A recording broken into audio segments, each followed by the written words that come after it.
Now joining us on Houston Sports Talk for his second visit with us is Houston Astros president Reid Ryan, and great to have you back with us. We wanted to get you on because the Astros are hosting what's becoming an annual event around baseball. On Friday, May the 30th, the Astros become the Houston Eagles for the Civil Rights Game. Explain to everybody exactly what the game is and what's happening at Minute Maid. Thank you guys for having me on. The Civil Rights Game is a game that Major League Baseball started a few years back. And the first year it was actually played in Memphis at a AAA stadium where the Cardinals play.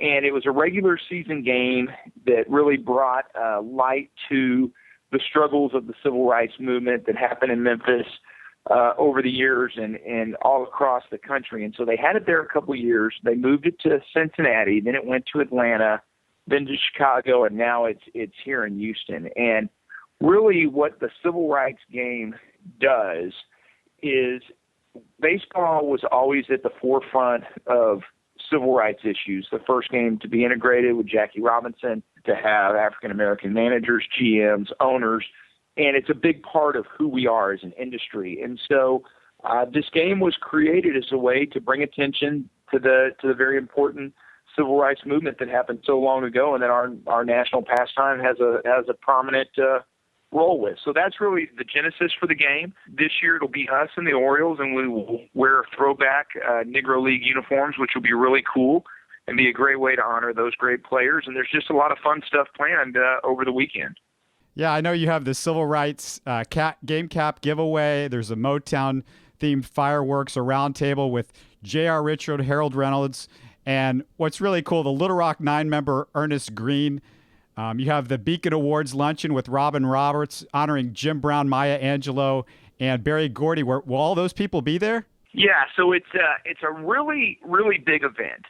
This is a national event that's being brought to Houston, and the first part of it is the roundtable discussion, which will be some of the people that you named as well as a few others.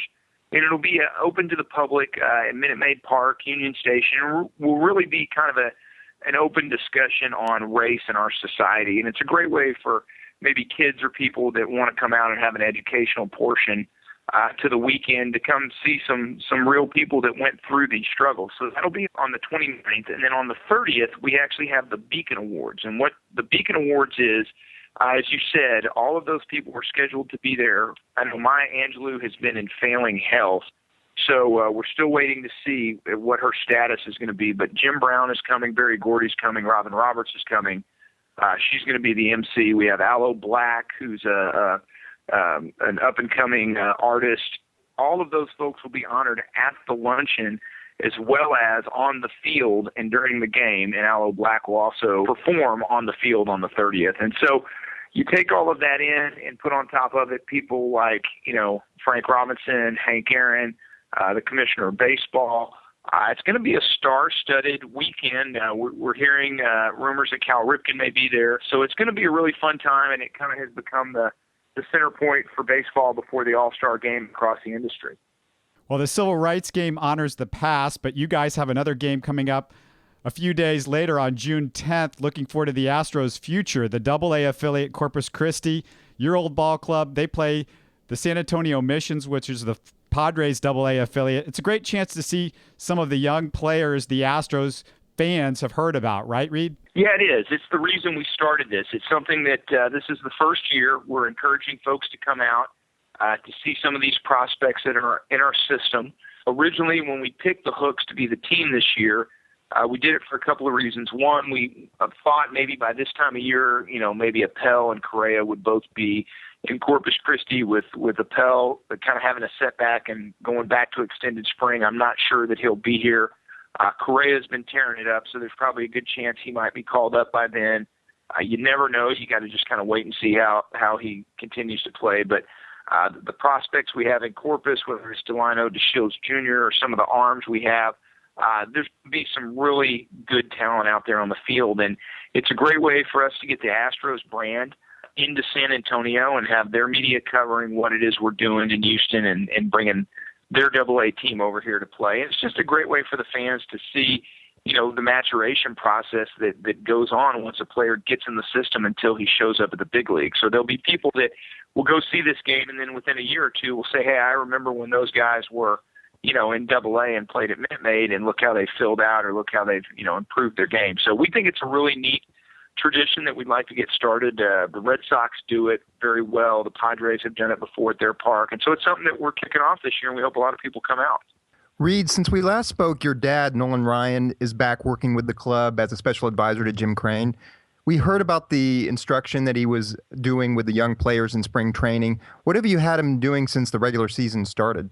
Well, I think the biggest thing is that he's just trying to learn the guys that are in our system. And so that takes time, and he's creating relationships. So I don't think any of us have a lot of great expectations for this first year other than getting him inundated into our organization and seeing if this is something that he wants to continue to do.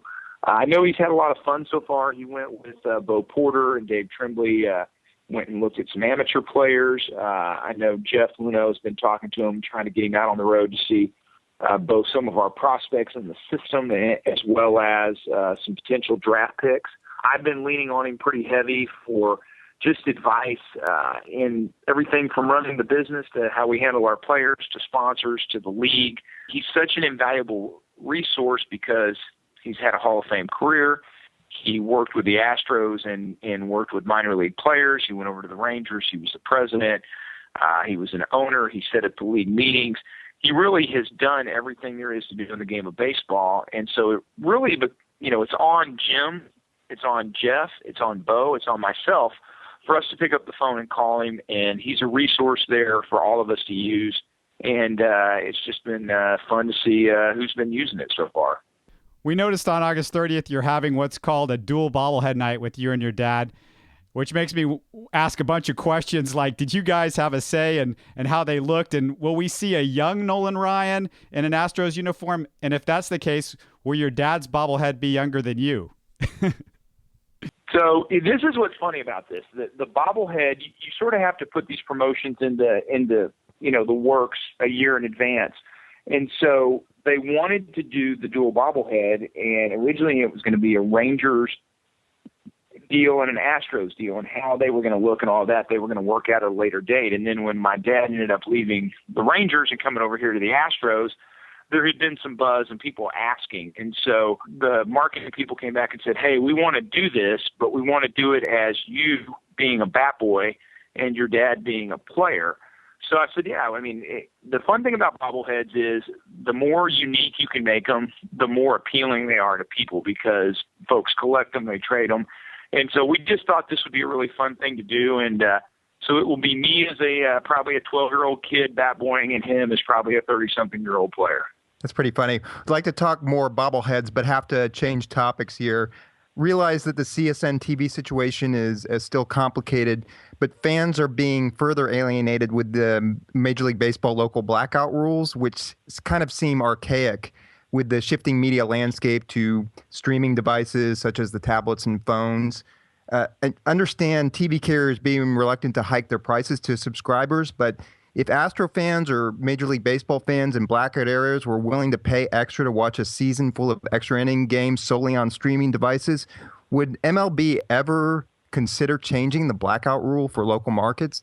Well, I think that's a great question, and it's probably the most concise, well-stated question encompassing a very difficult topic that I've ever had. So hats off to you for that. You summed it up. The rules have been in place a long time. I think you used the word archaic. They are structured from when cable TV first came into existence, before there ever was an internet. And all of these contracts are in varying states of length. Locally, or nationally, I should say, teams keep their local television revenue.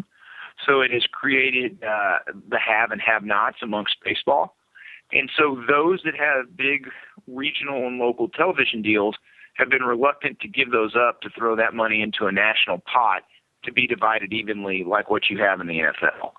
So what's going to happen with all of that, I don't know. People want to have the games on their device, as you said, streamed, and there'll be a day and time where televisions really are just monitors that stuff goes from your phone straight to your TV, and you carry your programming with you everywhere you go. And so these things are all going to be emerging here over the next couple of years. The Astros and our fans have been caught in a terrible case of bad timing, from the commissioner changing at the end of this year to the mergers with Time Warner and Comcast, DirecTV, AT&T, Uverse, with when the club was down and when our deal came up and the launching of CSN, which has led to eventual bankruptcy court.